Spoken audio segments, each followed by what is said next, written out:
Hello YouTube, Jason Verbelli here with SEG Magnetics Inc. at the Life Expo in LA. And what I am showing here is Professor John Searle's technology and his demonstration unit. This is the prototype which we are researching and developing. And what we have here is some hardware to validate his claims step by step to show his magnetic technology. So right now we have this being powered by a conventional power source. This is a battery. These are coils, 12 phase, going from the outside in. And it won't start unless you give it a little tap. What this is to show is that when an electric current is going through this gap, it indeed will make the roller spin. Electricity goes this way, magnets go this way, electric charge is going this way, magnets have to spin around. So in this particular model, the electricity is being fed from a conventional power source. In this prototype, it would convert the surrounding heat, radiation, and temperature into an electric current and go from the inside out rather than being fed from the outside in. So this prototype, the coils are only used to collect the energy. What we have here is a demonstration to show the magnetic waveform imprinted on this material. Come up here and get a little close up. This is a Gauss meter probe. This is a little magnetic ring which is spinning. Just one of these.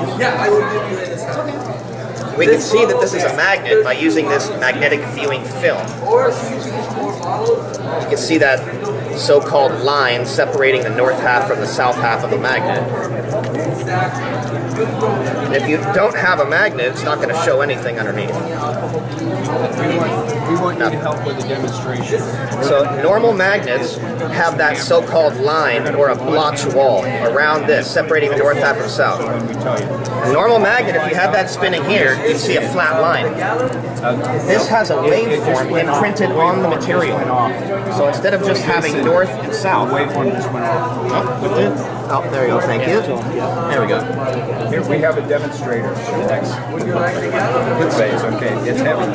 So these are not normal magnets. So all known magnets have north on top and south on bottom. There's different forms of magnetization. His form of magnetization imprints a wave onto the material. So it's multiple north-south, north-south, north-south to a specific frequency. Now, John Searle has said for years that light and magnetism is no different. Just like you can put white light through a prism and it distributes into a rainbow, you can do the same for magnetic energy. And by imprinting a specific wave onto a material, you can isolate a bandwidth of magnetism. So when that magnet's spinning, it's going to operate and resonate at a specific frequency. And you build the device to operate at that specific frequency, so everything is in resonance. Okay, now the This next is just to show that indeed you have a waveform onto the magnet. Here we got our demonstration. We go over here. This, what we show, has the magnets spinning around the copper ring. This, we have the spinning copper ring to show what happens to these rollers at a high RPM. Regular magnet. Put it over the copper ring and we get the frictionless bearing effect. So we can see at a higher RPM, those rollers will be pushed away from the stator. No friction. And then? And we can put that roller up, push it real close. And you feel it pushing back? So now that makes those rollers over there float off of that. So it's a machine with no friction. It's a beautiful machine.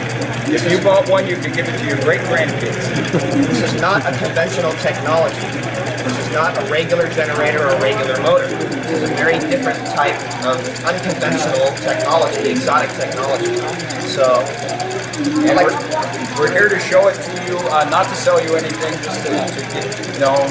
Well, we don't want to be a secret. There's no breaking between this copper ring and that spinning magnet. It's not slowing down. There's no resistance between that roller and that this is conventional electricity here. This is a coil, and it's picking up the spinning magnet just the way any generator does. And you can feel it pushing back, right? Okay. Yeah. Okay, thank you. You're going to be in the movies now.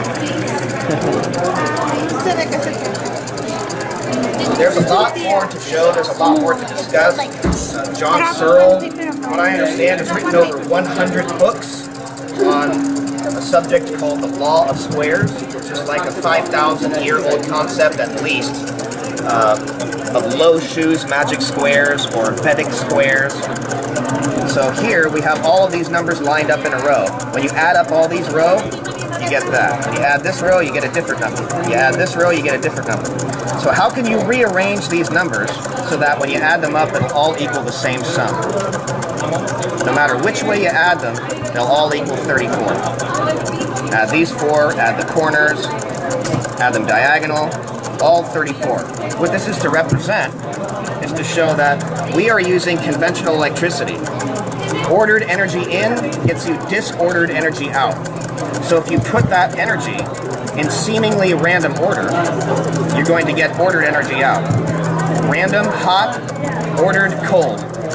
This machine, when it's in operation and it's spinning, will get colder, go faster, rather than heat up and burn out, like normal generators. And it also puts ions into the air to improve the health of the room that it's in.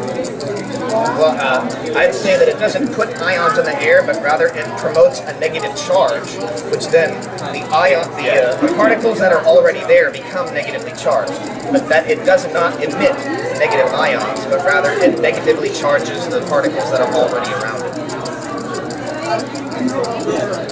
In conventional currents, they say that there are these little ball things called electrons, and they run through a wire. An electron, we can more accurately describe as an electric whirlpool, not some sort of ball that's traveling through a wire. So, in conventional electricity, we have one of these little electrons traveling by itself. In this prototype, we have two of these electrons coupling to what we call a Cooper pair, which is in a category of a boson. And these two electrons are going to spin around each other, spin around, So that's accelerate from the center to this, and split at the outer rim of the coils. And when those two electrons split, that's when you get the electric charge that will be collected by the coils on the outside. It's the difference between a conventional current and this unconventional technology. It's a totally different form of magnetization. It uses DC superimposed AC. All known magnets are made with just a DC charge with high discharge capacitors. So we're not going to be using that method. There are many Very, very different stuff. This has been around a long time. John Yeah, thank you. Robert Roy Searle